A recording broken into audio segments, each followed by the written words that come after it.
In July of 1990, a movie that was so edgy, so crude, so vile, and met with such backlash hit theaters worldwide and was absolutely panned by everyone. That being Problem Child, a film wherein a brat named Junior, who lives in an orphanage, ends up going amok, causing chaos and pain to whomever he meets. He is ultimately adopted by two parents who show the boy how love can heal and put him in the right place. And all is well, so it appears. People were blown away by how mean spirited, outlandish, and raunchy it was for a film seemingly aimed at families, but the people behind it, namely writers Scott Alexander and Larry Karaszewski, alongside producer Robert Simmons, saw their own visions. Their creative fingerprints were to prove more successful and nuanced than the 0% on Rotten Tomatoes that it was put as. In fact, $72 million was earned by this movie, and Universal executives immediately got the idea to make a sequel. But that brings the parallel of another movie, one that was more on the spectrum of wholesome family entertainment, one more familiar. Thanksgiving of 1998 fell, and Paramount was inundated with cash thanks to the theatrical release of the famous Rugrats movie, which also involved a bratty child being put into a family to symbolize the power of unity despite all the mischief given.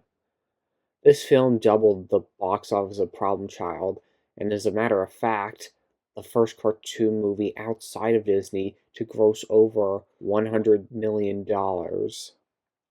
Inevitably, the execs saw the unprecedented success, and they developed a sequel of their own. These two respective sequels in question, Problem Child 2 and Rugrats in Paris, on the surface, seem like totally different movies, especially when you take a look at their ratings, MPAA and critically. When you go deeper into the movies and their lore, they are amazingly similar. I was blown away when I watched Problem Child 2 last year and was connected with how much it fixed its predecessor's problems despite keeping most of the same aspects of the first. It was a remarkable experience how within a mere year they were able to put more heart, charm, wit, and humor into their project due to making stakes about the father and son of the movie adjusting into a brand new family life with a stepmother and stepsister. It blew me away so much that I want to be the first to say that it did these themes even better than Rugrats in Paris would 9 years later. It felt to me that Rugrats in Paris was really limited to what it could do with its audience of kids and actual babies. So rewatching the movie as an adult really accentuated its flaws. So how exactly did I get these impressions? We'll find out right about now. Let's summarize Problem Child 2. In this movie, Junior and his father Ben are looking for a new home, and Ben is greeted by many women in his neighborhood who hope to elope with him, especially with their bribe of pastries for him and his son. Junior is understandably displeased and insecure about this, not being ready to adjust to a new mother. I'll explain the absence later on. Such that he goes out of his way to sabotage his father's dates to avoid losing the loving dynamic with him that he already has. Ben inevitably punishes Junior for this, but it still won't stop him from trying to keep his father in reach. During this time, Junior enrolls in school and is greeted by a pretty tough girl named Trixie, who conspires to be a foil to him despite how bad he claims to be, especially since they moved up from 3rd grade to 6th. Junior got it because the principal simply wanted to get him out of his hair.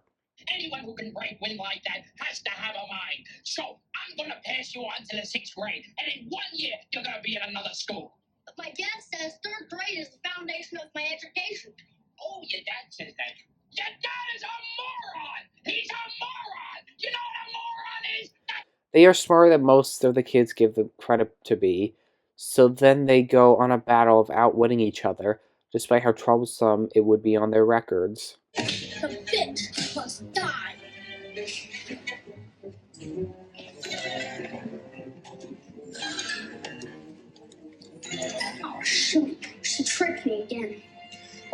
half the brain she does. Well, there's always tomorrow. That guy's pathetic.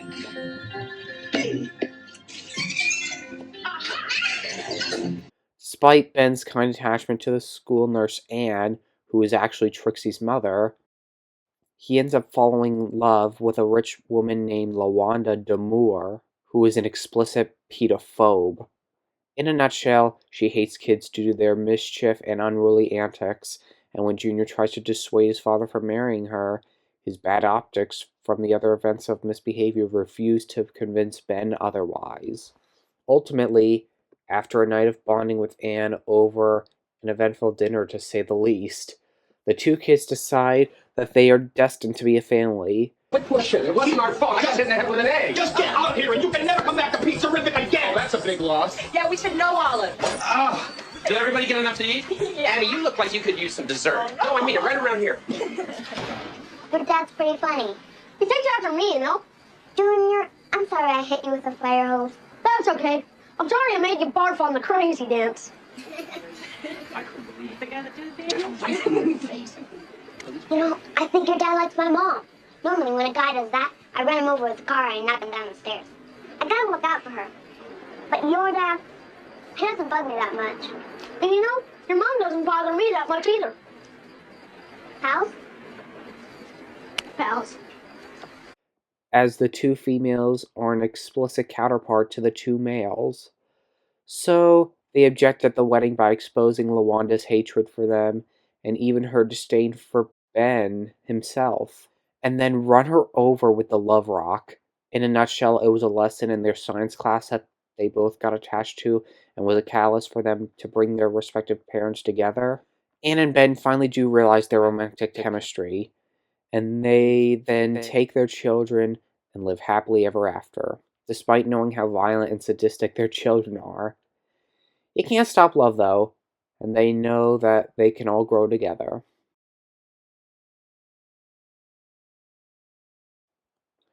Now it's time to summarize Rugrats in Paris. In this story, Chaz Finster is trying to find a new mother for his son Chaz Jr., more colloquially known as Chucky. His repertoire of bad girlfriends has only left Chucky in even more fear and insecurity than he had to begin with. Suddenly, they end up traveling to Paris thanks to a job opportunity by their neighbor Stu Pickles, the father of his best friend Tommy, to build a new robot in Reptarland, an amusement park in Paris, France. So they all go there and they agree by the Japanese park tour guide Kira Watanabe, who is very virtuous to everyone, especially Chaz and his son. Meanwhile, Kira's boss, rich Frenchwoman Coco Labouche, is on the verge of taking her company's presidency, but to do so, she must have a family. Angelica, eating chocolates under the table, overhears this, and when she is about to be beaten by Coco, she confesses about Chucky and his father looking for love, and she immediately takes the opportunity to woo Chaz. I think. Predictably, Chucky is unnerved by Coco, as are the other babies, including Kimmy, Kira's daughter, who is as energetic and as adventurous and as friendly as ever. Sound familiar? What are you waiting for? Great, another Tommy.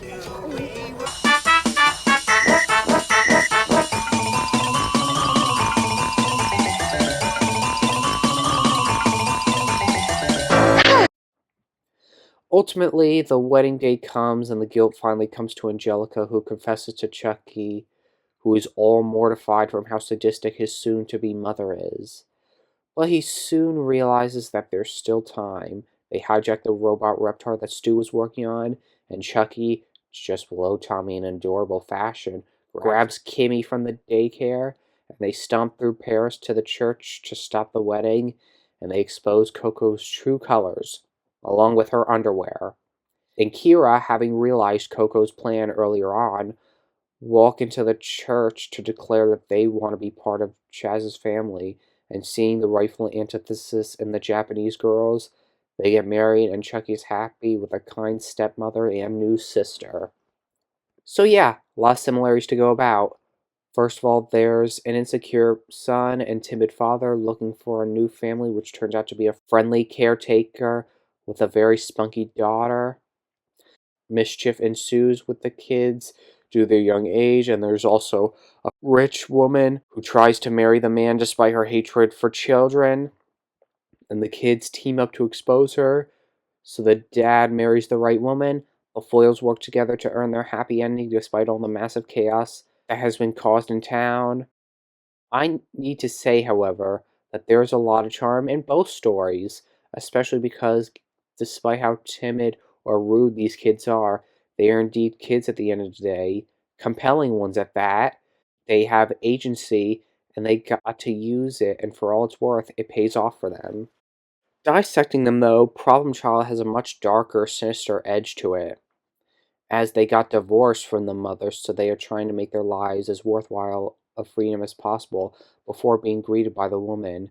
Meanwhile, Chaz's wife died of cancer and is meant to be played as pure sadness, as Chaz's attempts to find lovers are fruitless due to their quirks. Look at this one. She loves sunsets, long walks on sandy beaches, and is not allowed in the state of Kentucky. Both concepts are edgy, but the theme fits better with Problem Child given how more older kids and adults would understand the misbehaviors of Junior, especially because of understanding how uncertainties result in violence or inability to express properly. Chucky's sadness, while relatable, is just a tiny bit too broad for being a simple wish on a woman to fulfill his life of love and motherhood. As for the climax as well, there's a bit of discrepancy there too. They involve crashing a wedding via destruction and the goal of removing a cruel rich woman from being in the family picture, but the delivery and quick timing of Problem Child 2's method works so darn well. The fact that Junior even tried to sabotage her face by giving her a larger nose to give his dad the incentive that she's so ugly that he can't marry her, only for the woman to use her rich funds to undo the damage, and that was great logics. Not to mention the big event and the flattening the bride with the love rock. She's obviously okay. It's all great comedic timing and delivery with epic payoff. Rugrats in Paris Destruction feels kinda cringe because they are putting innocent passerbys in explicit danger with millions of euros of damage along the way, and the big no being the payoff for Chucky to be brave. While pretty cute, is a bit of a low blow considering that's the only two letters that he can say to his father at this point, and the padding for Chaz's poem whilst unintentionally waiting for the babies to get there is evident. But it's still a greatly childlike moment when they expose the rich bitch's underwear in front of the survivors. These characters truly strike each other's presence in their dynamics and persona. So, why don't we check that one out? Both movies feature a young red-headed boy named after their father who is anxious about getting a new mommy. In the case of Problem Child 2, we have Junior, and he delivers such a great performance with his insecurities, and his expressions for mischief are funny and adorable despite how dangerous he is. His stakes from keeping his dad in touch, trying to ruin Trixie's fun before knowing who her mother was. It's very cool, but when you learn more about the family, stakes, and discipline, he grew on me and saved the day, earning his resolution. He knew that while he would outgrow his antics, it could be helping him just for the moment. Chucky, meanwhile, while indeed cute, can't fully make the right expressions outside of fear and love, I guess due to his big ass teeth. I knew he'd get cured because he's just too young, but his own precociousness still works because he discusses his emotions in a nuanced manner, as well as quirkily. And yeah, a kid's movie needs a happy ending. He wants to get braver, but not only do too many kids have that reputation, but some of the comical causes of the fears are way too cartoony and stretched out. And that big lipped alligator moment of him trying to confront the fears doesn't help all that much to save him. As for the fathers, Ben is a cool guy. Rip Clifford.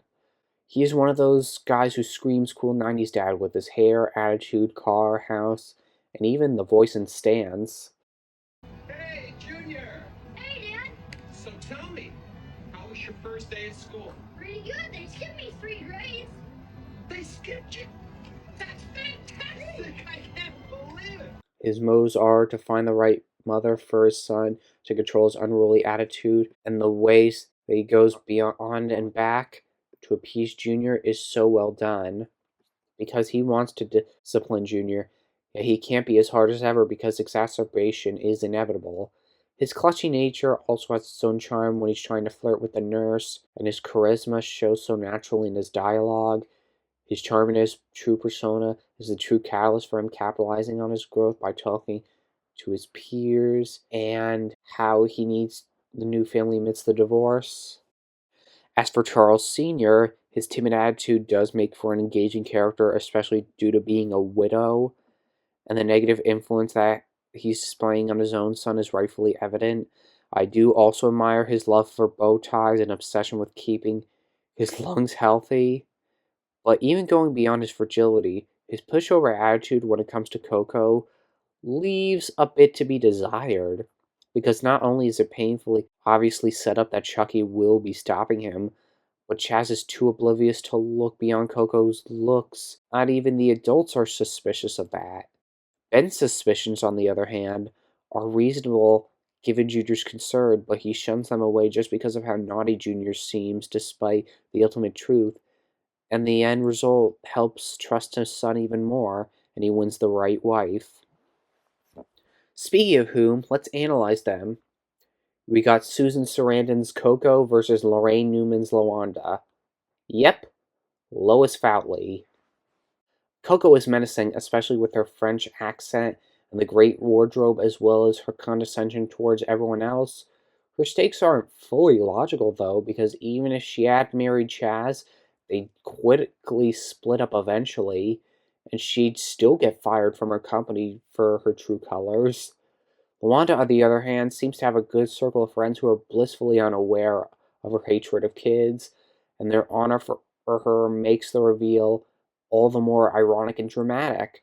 Newman's delivery, thanks to SNL likely, proved to be for the best on this villainess, as she was as menacing as a real-life cartoon woman should be.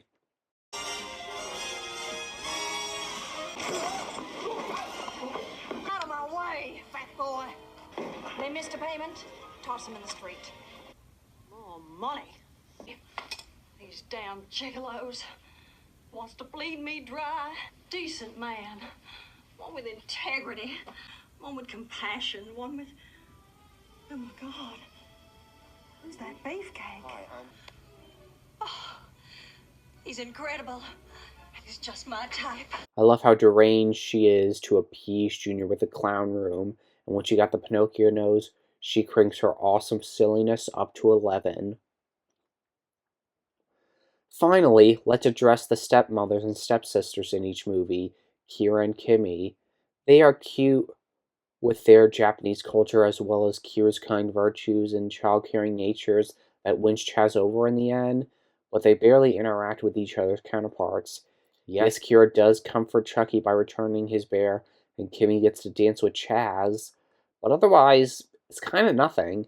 We don't get the time to see their dynamic in the 80-minute runtime of the film. 73 sans credits. Problem Child 2 capitalizes on the 10 extra minutes by showing how patient Anne is towards Junior's antics, thanks to Trixie's similar dynamic.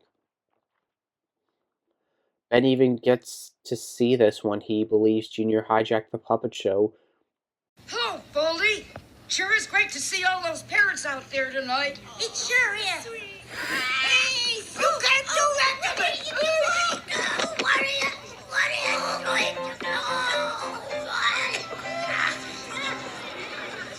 Sorry about the delay, folks, but we are experiencing technical difficulties. Yeah, I had to scratch my balls. Hey, I didn't know eagles had balls. Yeah, I'm a ball eagle. Hey, did you know I can fight the Star-Spangled Banner? Really? Okay. Junior, no! Hey, Baldy, let go. Only to see that it was in fact Trixie. Who are you? Who the hell are you? Trixie, I can't leave you alone for 10 minutes. Why did you do this? Mom, But, Mom, those kids will let me be part of the puppet show. That's no excuse, Bert. Come on, we are going right now. Great show, huh, Dad? All 7 UFC. Annie? Annie? The dinner scene even gets to make all of them feel like a real family. With their tastes and talks, charm came about. Yes, Rugrats in Paris had a dinner scene, but there were even more families into the mix, so things got a bit distracting.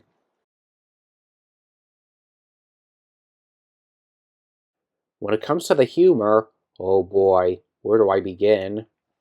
Both movies rely on the following aspects: gross out humor like poop and fart jokes, Well, if I was a figment of your imagination, could I do this? Oh! Whoa! Oh, did something crawl in here and die? urinating dogs, vomiting at an amusement park. There's also crazy old men, food fights, a wedding cake disaster, outlandish adults with funny voices, and of course, kids having the time of their lives by being the most troublesome people ever, despite how cute they are. Rugrats undoubtedly has that brand of gross out humor due to its art style. FUKC. Even down to that stupid mouth cam, along with this movie's twist on it, was fun.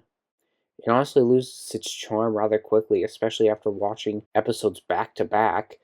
However, Problem Child makes the predictable humor into another, up to 11 situation. It gets a lot more adult in on the fun, and truly makes it feel like another live action cartoon. Especially in the case that these actors give great delivery and expressions through the chaos, and the edgier side of things makes the humor fly as far as it can go. I So, do love you when have Junior anything nice to introduces show his me? school stuff. Sure, just the usual stuff. There's my desk.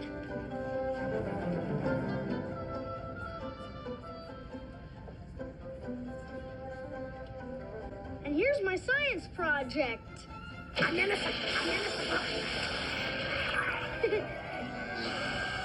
Physical comedy is in both movies, but not only is it too far-fetched in this truly cartoon world, but it makes me wonder at the time, is this really Rugrats? The ninja chase scene is so much of a fever dream. Problem Shoot does its humor right by giving the adults a cartoony feel in a way that helps them retain their groundedness. They are in on the fun, but in a way that shows that they are not so above it all. The humor is much faster paced, such that you're much more engaged in the action, especially those pratfalls in the nurse's office or that explosion in the beginning.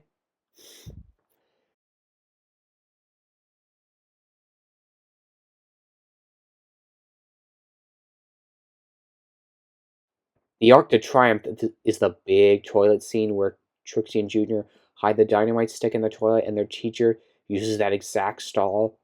Gets me every damn time.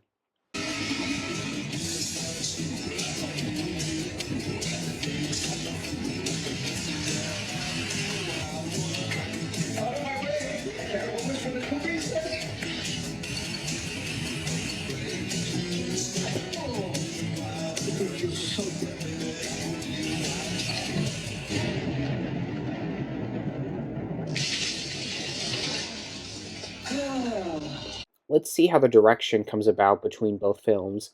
I see in Rugrats in Paris there are many crane and circular shots, as well as a lot of things happening in the background due to its many characters. A lot of people to work with here, and the director, Stig Bergquist, wanted to make a vision where you are seeing what the characters are seeing, not necessarily in a point of view, but in a way that you are in their shoes and can feel for them. Despite how young the main leads are, it works well. We can feel for them, take in what they want to believe because they've had the same nostalgic feeling. These younglings have an amazing connection with one another and Stead makes sure that their screen time was interwoven well to hold on to their chemistry and stakes. And that made the pacing work well, albeit with some flaws like padding the time with odd humor and rehashing exposition. Granted, cartoon characters can be directed however anyone wants to, but there are advantages that come with reality. On the contrary, Problem Child 2's Brian Levant oversaw how these real children interact with one another and upped the ante on their antics. He wanted to fix the problems that the previous film's director, Dennis Dugan, had brought onto it, primarily the pacing and the lack of good connection from Junior and the other kids. Cruel intentions aside, Levant actually wanted to make Junior not only a more likable protagonist, but one with true stakes. He made him and John Ritter bond over a bunch of screen tests, and it worked, as you could see how real their father and son bond is. He wanted to make a more suitable range of time for the cast to build chemistry and feel like real people despite their eventual antics and trouble.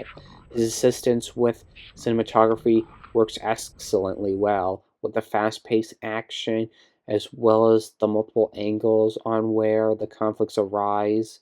And for all that it's worth, it adds to the fun.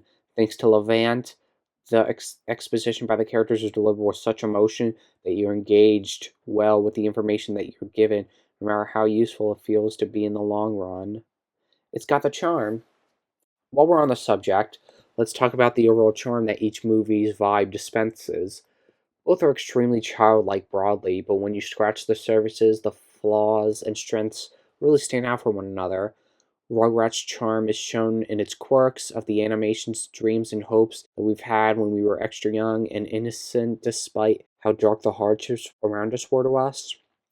The children's interactions are juxtaposed by the adults, and that the latter group has more suspicions and knowledge around their environment, resulting in them being meticulous for who they talk to and where their autonomy lies. The babies are simply the move fast, break things type.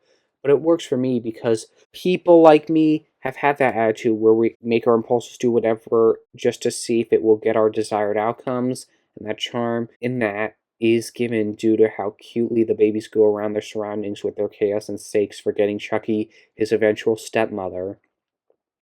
Speaking of charm and juxtaposition, it's very nice to see how distinct Coco and Kira are in interacting with the other families, as well as the simple love between Fifi and Spike, and the obvious love triangle of the adults.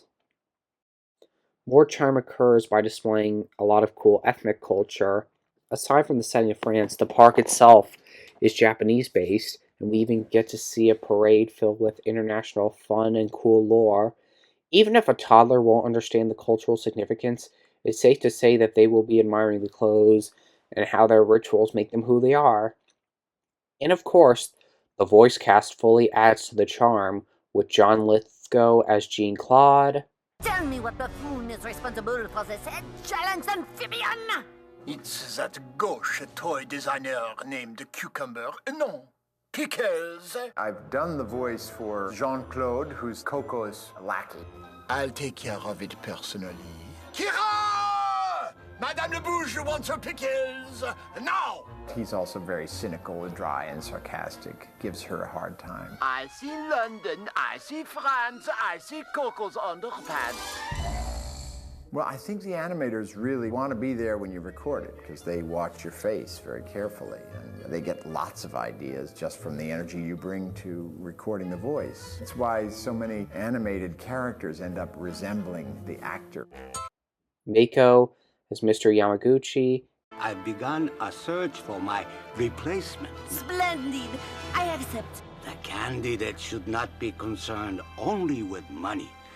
They must understand what it means to bring joy to children. and even Debbie Reynolds as Grandma Lulu. Show these whippersnappers how it's done. I just feel Lulu is very feisty and full of great character, and she's a young spirit. She kind of flirts with Lou, and she enjoys the male company, so she says, let's hit it. I'm right behind you, sweet cakes. Yeah! Seeing all these crudely drawn characters in these huge real environments set a nuanced charm that I admit didn't fully hold up as an adult, but seeing how much art was put into the movie, the backgrounds, the facial expressions, the action, the charm is nearly irrefutable, despite the low demographic that it aims for. Let's move on to Problem Child 2. It's obviously an antithesis when it comes to the protagonist and how he behaves. Junior immediately causes massive chaos without any consideration of repercussions, unlike Chucky's actively timid nature. However, Junior represents the rebellious phase that we've all had, and again, move fast, break things. That would be an understatement here. Sprint deftly and obliterate surroundings is more like it. The charming Junior and his world show greatly as he is a kid trying to have fun at the expense of everyone else. Cartoons being his motive or not, we know he feels because we all wanted that mischief, because it felt so relieving to have it done, thanks to the voice in our head constantly telling us otherwise. All the victims of his antics aren't fully fazed by it, as they're able to move on despite the injuries, which of course adds to the comedy. Junior doesn't get expelled for any misdeeds. Instead, the subversion of expectations rule when they show how advanced his mind is for how things work. Look at his damn science fair project. His world lets him run free, and that is charm on charm. Then we look at the charm on the other characters, like how the women woo Ben at the beginning, as well as how offbeat the kids in the class are, especially around Junior. Not to mention the small town of Mortville allows for a whole community to get together and act as a town. Their community builds the charm that every viewer needs to know to get invested in the stakes. The fact that you don't need to know a lot about Ben and Junior from the first movie, unlike Rugrats in Paris, where you need to know a good chunk of Rugrats lore, even outside of the previous movie. This movie was meant to have standalone true charm, and despite the repeats of Junior's antics, we get a lot of new kids and adults to back up the town's charisma, as well as the stakes and all the pacing that's super fast moving from one plot point to another rightfully quickly. 4.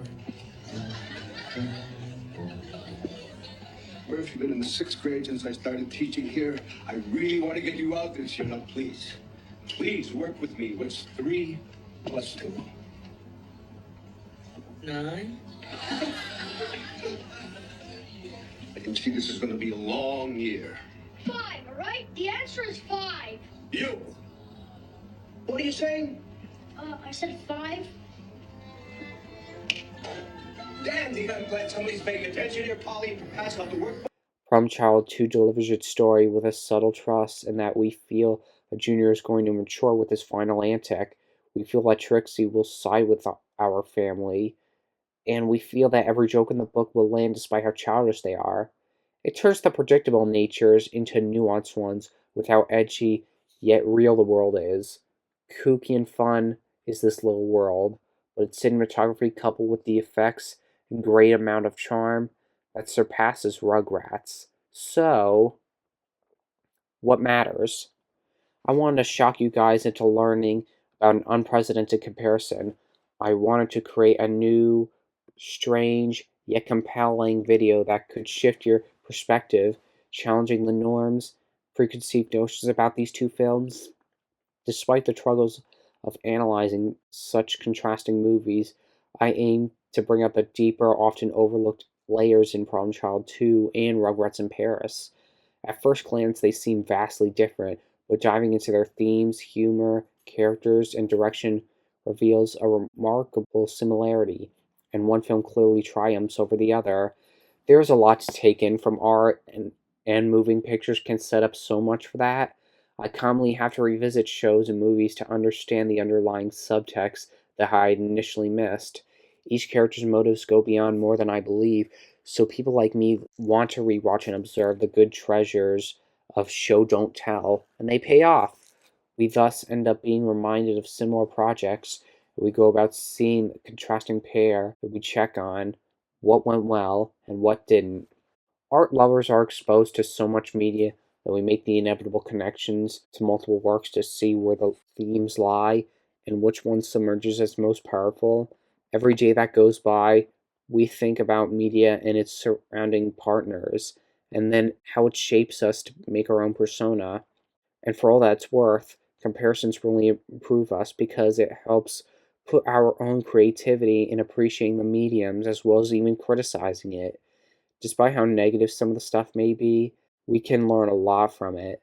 Whether we compare the music from the symphonic amusement of David Catay to the quirkiness of Mark Mothersbaugh, Every day we learn something new and we want to apply it to any other show that we've seen and thus praise how the two or more shows or movies are similar despite a clear victor. And in my case, it is Problem Child 2. The aim here wasn't to discredit Rugrats in Paris, but to celebrate the underappreciated aspects of Problem Child 2 and give it the credit that it truly deserves.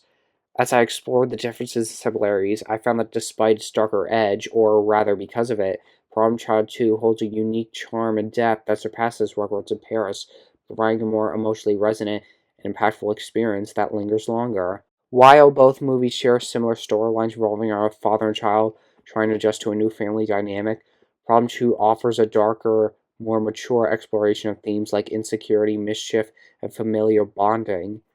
It elevates its comedy pacing and character development, delivering a more satisfying and nuanced narrative. The stakes are higher, the humor is sharper, and the relationship is more fleshed out. Rugrats in Paris, while enjoyable in its own right, feels constrained by its need to appeal to a younger audience, leading to more predictable and less impactful moments. In the end, Problem Child 2 not only fixes the flaws of its predecessor, but also outshines Rugrats in Paris in its delivery of humor, horror, and lasting appeal. I had fun making this video, more than I thought I ever would, because everything that came at me within the length of the movie, and throughout roughly 85 minutes, my brainstorming session was at its best. I feel so great for having people like you motivate me to work as hard as possible to get this project out there, and to not only have you listen to it, like it or not, it's great to me because it makes me feel respected and valued. Thank you and have an amazing day.